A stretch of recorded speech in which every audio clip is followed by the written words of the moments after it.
మానవ జీవిత మహేతిహాసములో జ్యేష్ఠాదేవిని ఒక్కసారి గట్టిగా కనుక పూజించినట్లయితే లక్ష్మి యొక్క అనుగ్రహం కలుగుతుంది.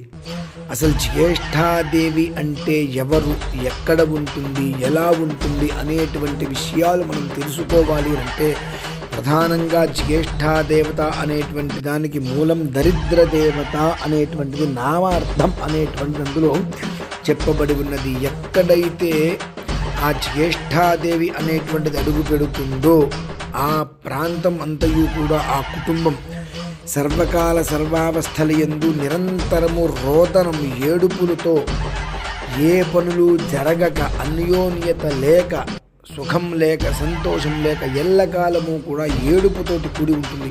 అటువంటి ప్రదేశాన్ని ఆ దరిద్ర దేవత చాలా ఎక్కువగా ఇష్టపడుతుంది. కాబట్టి ఆ దరిద్ర దేవతను తొలగించుకునే ప్రయత్నం చేయగలరు.